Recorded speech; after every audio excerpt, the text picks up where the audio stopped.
আসসালামু আলাইকুম। সবাইকে আমার চ্যানেল বেসিক বায়োলজিতে স্বাগতম। আশা করি সবাই ভালো আছেন। আজকে আমি বায়োলজির একটি খুবই গুরুত্বপূর্ণ টপিকস দ্বিপদ নামকরণ পদ্ধতি নিয়ে আলোচনা করতে চাই। দ্বিপদ নামকরণ পদ্ধতি বাইনোমিয়াল নমেনক্লেচার।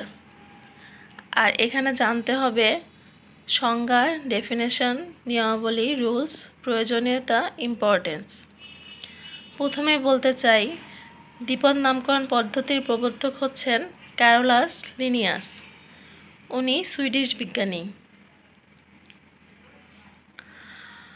তো দ্বিপদ নামকরণ পদ্ধতি হচ্ছে একটি জীবের বৈজ্ঞানিক নাম যেটা দুটি অংশ বা পদ নিয়ে গঠিত।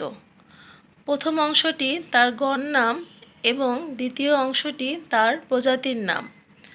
যেমন গোলালুর বৈজ্ঞানিক নাম সোলানাম টুবেরোসাম। এখানে সোলানাম গণ নাম এবং টুবেরোসাম প্রজাতির নাম বোঝায়।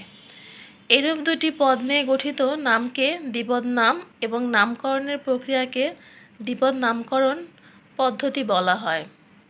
দ্বিপদ নামকরণ পদ্ধতির লক্ষ্য একটাই, লক্ষ্য এবং প্রয়োজনীয়তা যেটাই বলি না কেন সেটা হচ্ছে এই বৈচিত্র্যময় জীবজগতের প্রতিটি জীবকে আলাদা নামে সঠিকভাবে জানা, মানে একটা জীবের নির্দিষ্ট নামকরণ, যে একটা জীবের একটাই নাম থাকবে।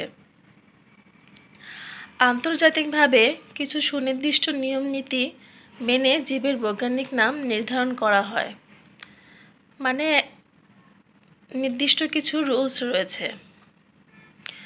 উদ্ভিদের নাম international code of botanical nomenclature কর্তৃক এবং প্রাণীর নাম international code of zoological nomenclature কর্তৃক স্বীকৃত নিয়ম অনুসারে হতে হবে। প্রকৃতপক্ষে এই কোড পুস্তকাকারে লিখিত একটি দলিল। নামকরণ ল্যাটিন শব্দে হওয়ায় কোনো জীবের বৈজ্ঞানিক নাম সারা বিশ্বে একই নামে পরিচিত হয়। 1753 সালে সুইডিশ বিজ্ঞানী ক্যারোলাস লিনিয়াস স্পেসিস প্ল্যান্টারাম বইটি রচনা করেন। এই বইটি উদ্ভিদ বিজ্ঞানের এক গুরুত্বপূর্ণ অধ্যায়ের সূচনা করে, কারণ এর প্রকাশনার মাধ্যমে তিনি দ্বিপদ নামকরণ পদ্ধতির প্রবর্তন করেন এবং গণ ও প্রজাতির সংজ্ঞা দেন। তিনিই প্রথম ওই গ্রন্থে জীবের শ্রেণী, বর্গ, গোত্র, গণ এবং প্রজাতি ধাপগুলো ব্যবহার করেন। লিনিয়াসের এই দ্বিপদ নামকরণ পদ্ধতি নিঃসন্দেহে একটি চমৎকার উদ্ভাবন। এখন আমি দ্বিপদ নামকরণের যে রুলসগুলো রয়েছে সেগুলো সম্পর্কে বলতে চাই। আমি এখানে খুব সংক্ষিপ্ত আকারে কয়েকটি রুলসের অংশ লিখেছি, যেখানে এই সংক্ষিপ্ত শব্দগুলো মনে রাখলেই রুলসগুলো মনে রাখা সম্ভব। প্রথম রুলস, নামকরণ ল্যাটিন ভাষায় কিংবা ল্যাটিন ভাষার মতো করে উপস্থাপন করতে হবে। দ্বিতীয়, বৈজ্ঞানিক নামের দুটি অংশ থাকবে। প্রথম অংশটি গণ নাম এবং দ্বিতীয় অংশটি প্রজাতির নাম।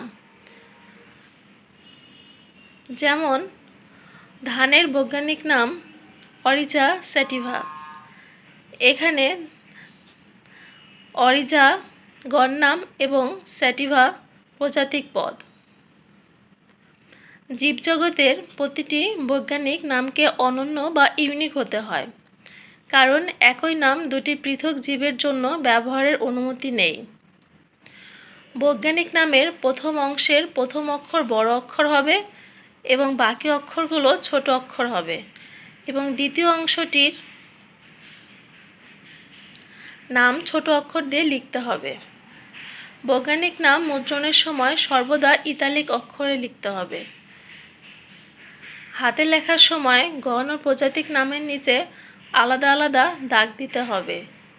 যদি কয়েকজন বিজ্ঞানী একই জীবকে বিভিন্ন নামকরণ করেন, তবে অগ্রাধিকার আইন অনুসারে প্রথম বিজ্ঞানী কর্তৃক প্রদত্ত নামটি নেওয়া হবে। যিনি প্রথম কোনো জীবের বিজ্ঞানসম্মত নাম দিবেন, তার নাম প্রকাশের সালসহ উক্ত জীবের বৈজ্ঞানিক নামের শেষে সংক্ষেপে সংযোজন করতে হবে।